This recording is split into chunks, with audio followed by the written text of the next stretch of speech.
Assalamualaikum warahmatullahi wabarakatuh.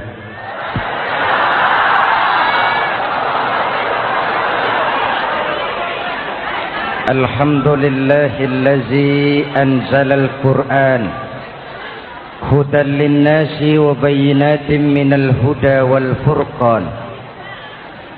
Wassalatu wassalamu ala asyrafil anam wa ala alihi wa ashabihil kiram, amma ba'du.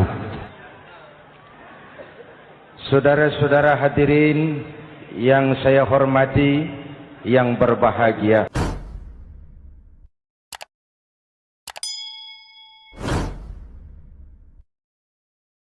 kali ini dalam suasana memperingati nuzulul Quran, setiap penganut agama mempunyai kitab-kitab yang suci atau dianggap sebagai suci. Semua agama. Orang Nasrani punya kitab Injil. Orang Yahudi punya kitab Taurat. Orang Hindu punya kitab Weda. Orang Buddha punya kitab Tripitaka. Pengikut Konghucu punya kitab Tao Te Ching. Orang Majusi pengikut Zoroaster punya kitab Zen Avesta. Orang kebatinan punya kitab Serat Centani, Hidayat Jati, atau Darmo Gandul.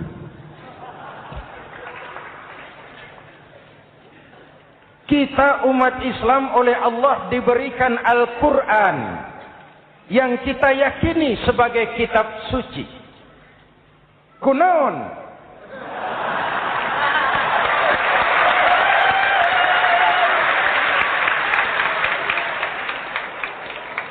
Apa kunaon itu? Kenapa sih kita yakin Quran itu kitab suci? Pertama, ajarannya sesuai dengan fitrah manusia. Suatu kitab dinamakan suci kalau konsep ajarannya sesuai dengan fitrah. Contoh, ini laki-laki ini seneng nggak sama perempuan? Normal. Kalau nggak seneng, saya ragu-ragu itu. Perempuan seneng nggak sama laki-laki?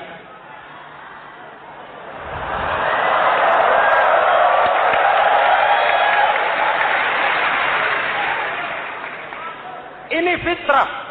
Laki-laki suka perempuan, perempuan suka laki-laki. Quran memahami itu. Hai laki-laki, kau senang dengan perempuan. Hai perempuan, kau suka dengan laki-laki. Oke, lewat sini, lewat pintu yang disebut nikah. Kalau kitab suci melarang nikah, itu bertentangan dengan fitrah manusia. Maka dalam Quran, mulai dari umat sampai ulama dan segala profesi dianjurkan nikah. Kalau kiai tidak boleh nikah, saya pilih mengundurkan diri, Pak.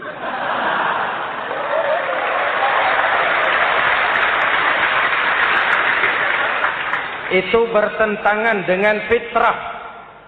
Lagian mubazir dikasih perabotan nggak dipakai.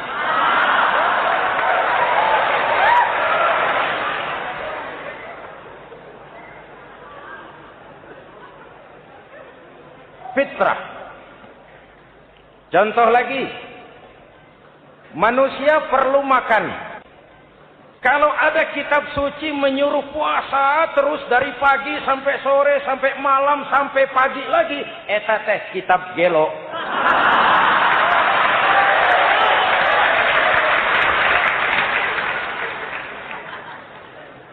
Quran sesuai dengan fitrah. Puasa mulai dari imsak sampai datang waktu maghrib. Puasa ngebleng Dari pagi sampai sore sampai malam merusak kesehatan. Malam berpuasa boleh bergaul dengan istri. Kenapa? Fitrah.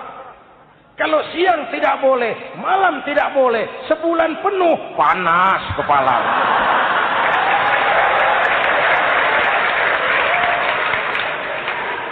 Rontok rambut. Hadirin yang saya hormati, itu yang pertama.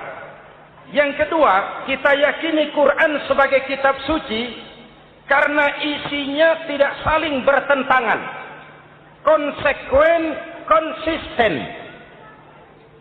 Kalau ada satu kitab, di satu ayat mengajarkan Tuhan Esa, di lain ayat mengajarkan tiga, liar itu maksud. Bagaimana kitab suci isinya paradoks? Bagaimana kitab suci isinya saling bertentangan? Di ayat manapun sekali Quran berkata Allah itu Esa, selamanya Esa. Isinya tidak saling bertentangan. Lalu yang ketiga, kita yakini Quran kitab suci karena dia bersih dari intervensi manusiawi. Sejak turunnya Al-Quran menantang, jikalau kamu ragu terhadap Quran yang kami turunkan kepada hamba kami Muhammad, kamu anggap itu cuma bikinan Muhammad. Kalau Muhammad bisa, kamu tentu bisa. Baik. Bikin satu surah semacam Al-Quran. 14 abad yang lalu tantangan ini turun dan sampai malam ini belum terjawabkan. Pak, barangkali tidak ada yang mau coba. Banyak. Antara lain Musailamah Al-Kazzab. Dia mencoba membuat menandingi Al-Quran. Dia buat satu surah namanya surah Al-Fil. Bunyinya begini, bikinan Musailamah. Al-Fil. Wa mal-fil. Wa ma adraka mal-fil. Lahu khurtumun tawil. Wa lahu zail. Sudah berbentuk syair. Isinya apa? Al-Fil, gajah. Wa mal-fil, apakah gajah itu? Wa ma adraka mal-fil, tahukah kamu apa itu gajah? Lahu khurtumun tawil, dia punya belalai panjang. Wa lahu zail, dan dia punya ekor. Enggak usah turun ayat begituan, orang tahu.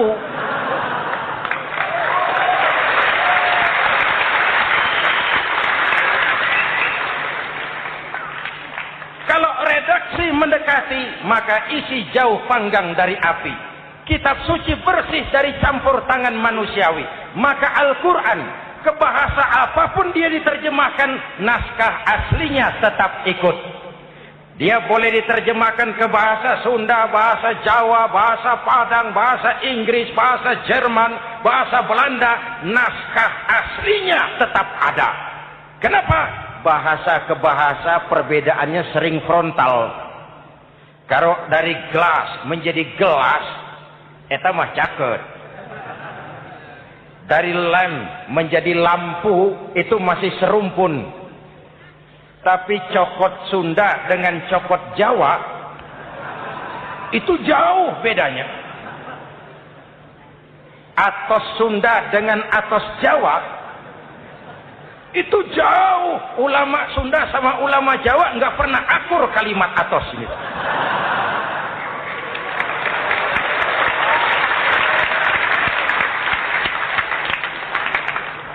Inilah kebenaran janji Allah. Inna nahnu nazzalna dzikra wa inna lahu lahafizun.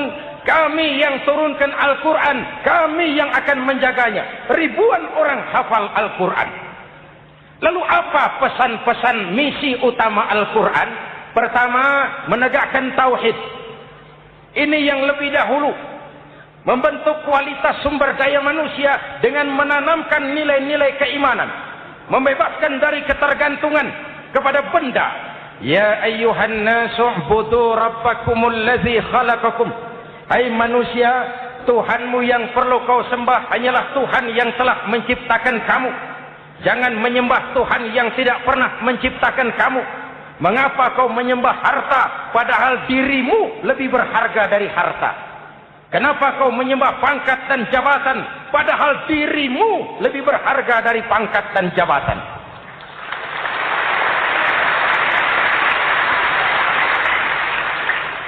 Diajak rasio berpikir, Tuhanmu yang perlu kau sembah hanyalah Tuhan yang menciptakan kamu.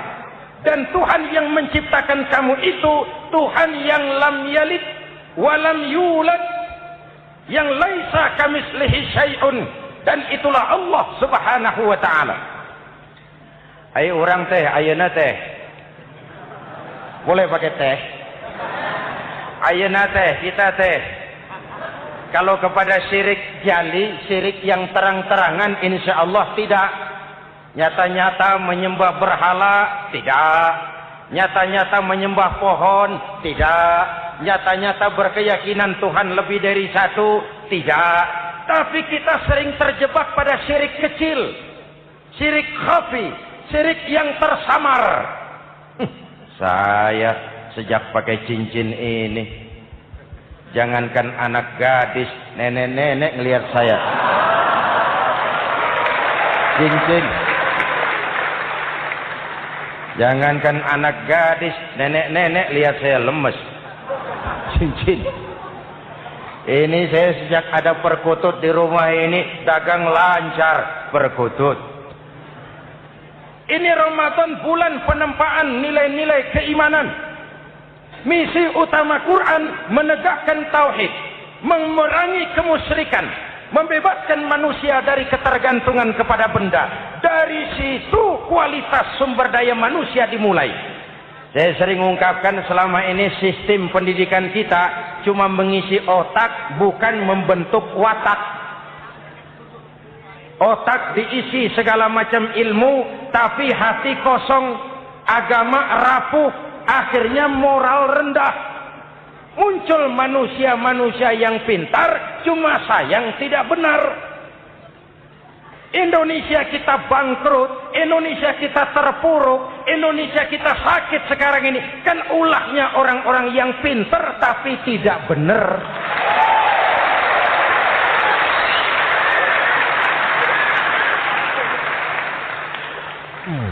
Presented by the Integral CJ's Management.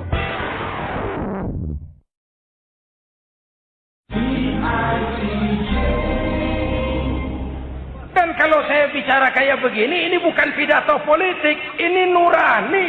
Politik naon, kadut.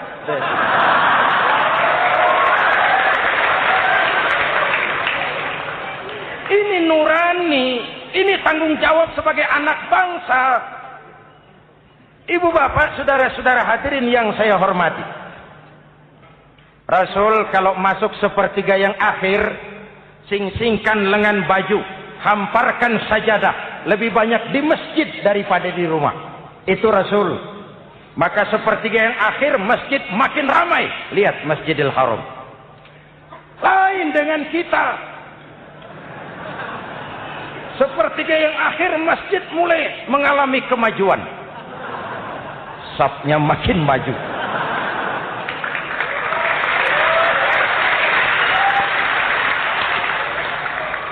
Pasar ramai, terminal beludak. Padahal sepertiga yang akhir itu puncak. Padahal di situ nilai tambah. Dan anggap ini Ramadan terakhir yang diberikan Allah kepada kita. Kenapa? Memang tidak ada jaminan tahun depan ketemu Ramadan lagi.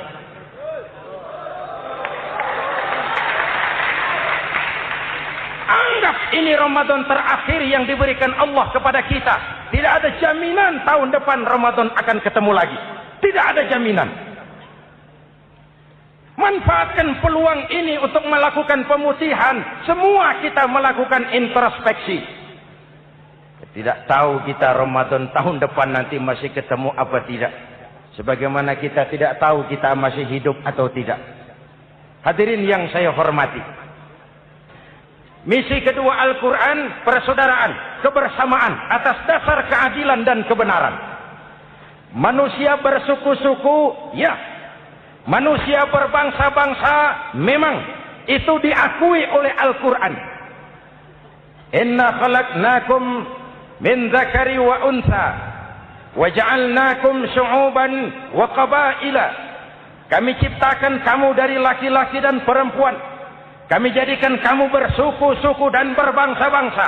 Apa tujuannya? Agar kamu saling mengenal satu dengan yang lain. Persaudaraan, kebersamaan atas dasar keadilan dan kebenaran. Yang terlepas dari ras. Dari manapun orang datang, apapun warna kulitnya, dari suku apapun ia dilahirkan, kalau akidahnya sama, itu kan saudara kita.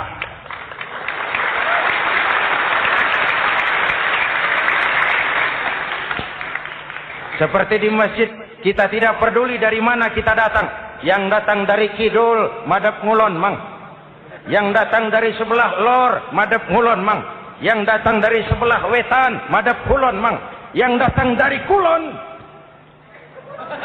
madhab ngulon. Bukan soal dari mana kau datang, tapi satu arah menghadapmu.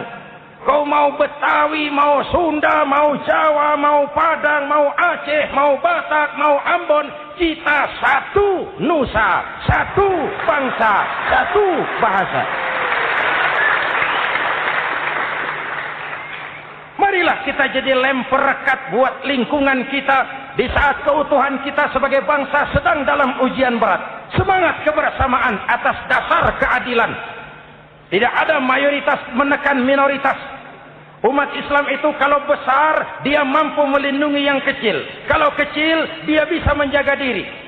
Tiap solat Jumat khatib berpesan pada akhir khutbah kedua, Innallaha ya'muru bil adli wal ihsan. Innallaha ya'muru bil adli wal ihsan. Allah memerintahkan kamu menegakkan keadilan dengan argumen, bukan dengan sentimen. Mengajak, bukan mengejek. Merangkul, tidak untuk tujuan memukul.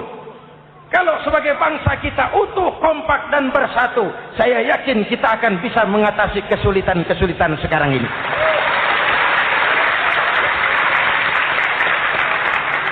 Kan kita prihatin kadang-kadang tawuran antar desa, antar RT, antar RW, antar kecamatan, sampai antar elit di atas.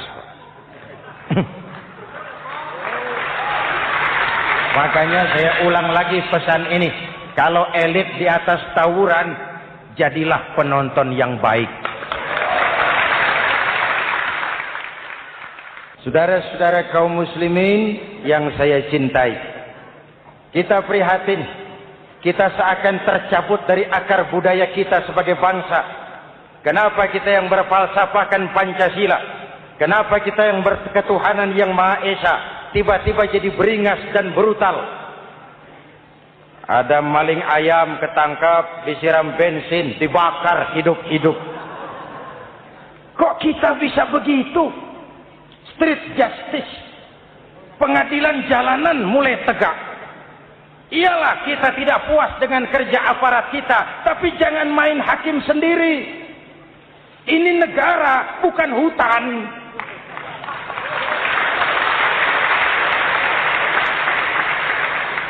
Jangan mencegah kemunkaran dengan menegakkan kemunkaran baru.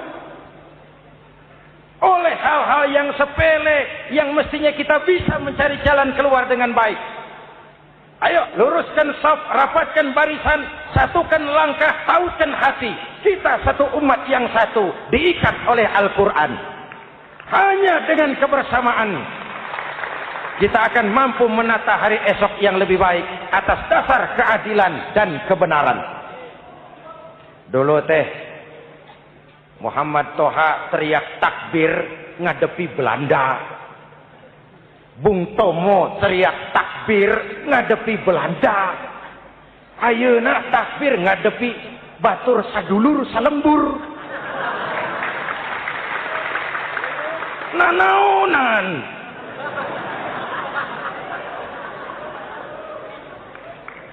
Bung Tomo teriak takbir, Muhammad Toha teriak takbir, yang dihadapi jelas penjajah Belanda. Kita ngadepi saudara sendiri, Allahu Akbar. Yang sana teriak, Allahu Akbar. Setan tepuk tangan di tengah.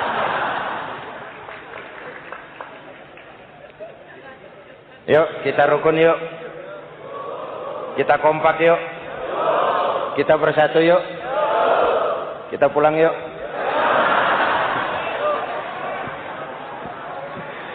Ini misi kedua. Misi yang ketiga, Al-Quran membebaskan manusia dari gaya hidup sekuler. Quran mengingatkan, awas bung, ada hidup sesudah mati, ada akhirat sesudah dunia. Lebih untung orang yang percaya akhirat daripada yang tidak. Paling tidak hidupnya normatif. Contoh, saudara yakin akhirat ada, lalu saudara hidup baik-baik, menjauhi yang munkar, meninggalkan yang haram, saudara sujud, puasa, jihad, lalu saudara mati. Setelah mati ternyata akhirat tidak ada. Tidak ada ruginya. Paling kurang kita sudah dicatat sebagai orang baik. Sebaliknya, saudara tidak percaya sama akhirat, lalu hidup seenaknya, judi, mabuk, zina, nipu orang, korupsi, tenggelam dalam kemunkaran, lalu mati. Setelah mati ternyata akhirat ada. Baik, kemana anjen? Lebih untung orang yang percaya akhirat ketimbang yang tidak. Hidupnya ada rem. Iya Pak, saya kepengen banyak uang, tapi kalau main judi nanti di akhirat bagaimana? Iya, saya kepengen jadi orang kaya, tapi kalau korupsi, nipu orang, buka peternakan tuyul, nanti di akhirat bagaimana? Gaya hidup yang berkeseimbangan. Ada hidup sesudah mati dan ada akhirat sesudah dunia. Yang keempat, Quran membebaskan manusia dari belenggu kebodohan. Quran ayat yang pertama turun sudah berkata, Iqra, baca. Kamu jangan jadi bodoh. Kebodohan menimbulkan kemiskinan, kemiskinan mendekatkan kepada kekufuran. Yang kelima, ini kado buat ibu-ibu. Quran mengangkat harkat, derajat dan martabat kaum wanita. Sebelum Quran turun, sebelum Islam datang, nasib wanita sangat menyedihkan. Dilahirkan hanya untuk melahirkan. Kalaupun berperan, peranannya tidak lebih segitiga. Dapur, sumur, kasur. Kasur, sumur, dapur. Dapur, sumur, kasur. Wanita dilecehkan, sekadar alat pemuas nafsu. Datang Islam, Rasul terenyuh. An-nisa imadul bilad. Wanita adalah tiangnya negara. Jikalau baik wanita, baik negara. Jikalau rusak wanita, hancur negara. Karena wanita, negara jaya. Betul? Karena wanita, negara hancur. Betul? Maka wanita adalah bidadari yang kadang-kadang setan. Kadang-kadang.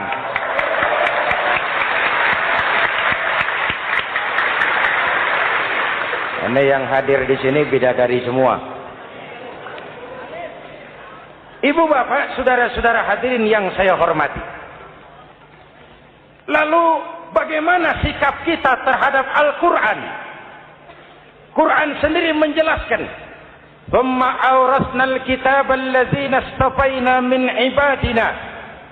Kemudian kami wariskan kitab Al-Quran yang kami pilih buat hamba-hamba kami yang terpilih. Luar biasa.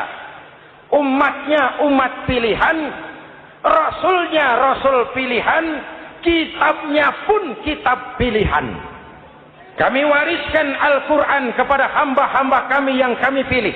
Bagaimana sikap mereka setelah menerima Al-Quran? Terbagi tiga. Pertama, faminhum zalimun linafsihi. Di antara mereka ada yang setelah menerima Al-Quran lalu zalim kepada dirinya sendiri. Diterimanya Al-Quran dengan lidahnya, tapi ditolak dengan perbuatannya. Mulutnya menjunjung Al-Quran, perbuatannya menginjak Al-Quran.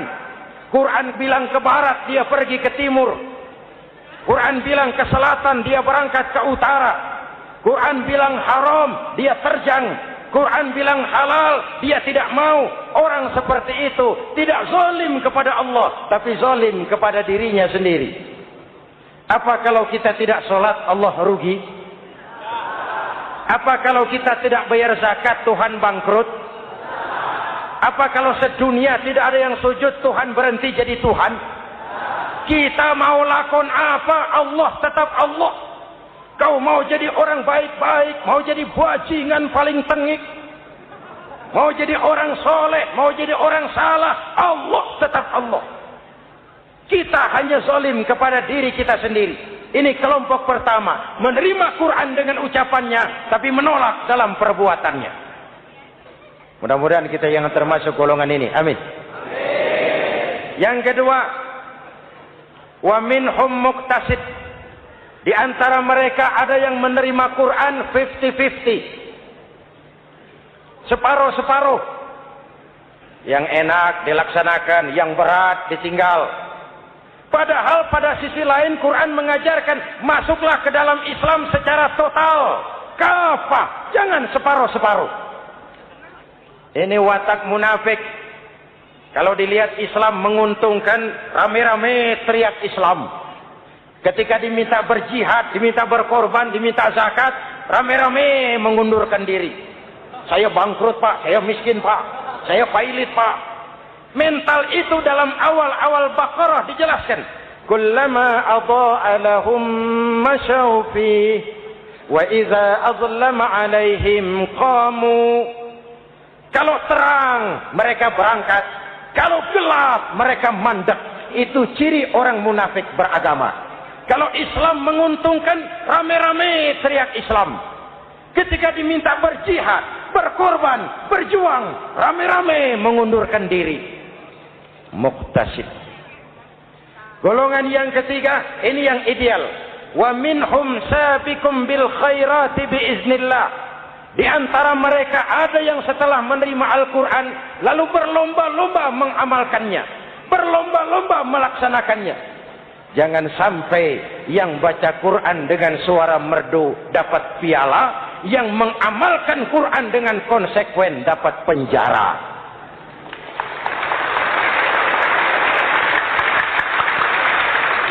Itu ironi, itu menyedihkan, itu memilukan, dan itu memalukan. Pilihan terserah kita. Satu hadis Rasulullah mengajarkan begini. Man ja'alal Qur'ana amamahu qadahu ilal jannah wa man ja'alal Qur'ana khalfahu saqahu ilan nar. Siapa yang meletakkan Quran di depannya, dijadikannya Quran sebagai imam, Quran akan membimbing dia ke surga. Surga dunia, lebih-lebih surga akhirat. Sebaliknya, siapa yang meletakkan Quran di belakang, dibelakanginya ajaran Quran, Quran akan mendorong dia ke neraka. Neraka dunia, lebih-lebih neraka akhirat. Quran imam apa makmum? Kita makmum apa imam? Makmum ikut imam apa imam ikut makmum? Makmum ikut imam. Jikalau Quran adalah imam, jikalau kita adalah makmum, ke barat kata Quran, ke barat kita berangkat. Ke timur kata Quran, ke timur kita menuju. Halal kata Quran, itu yang kita ambil.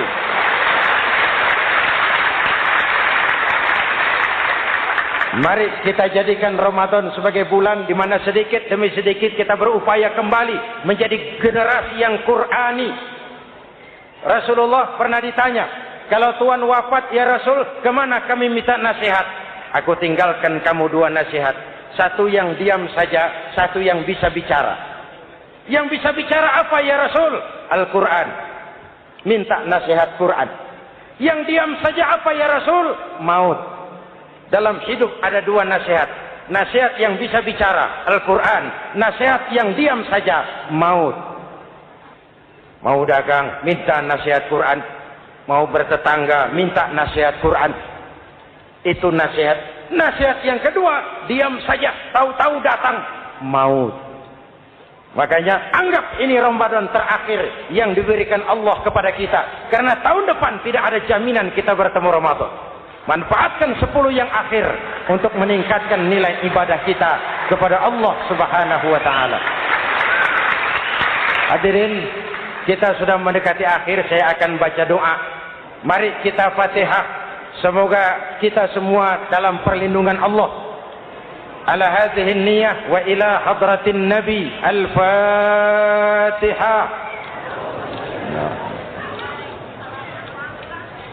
Siratal ladzina an'amta 'alaihim ghairil maghdubi 'alaihim waladdallin. Amin.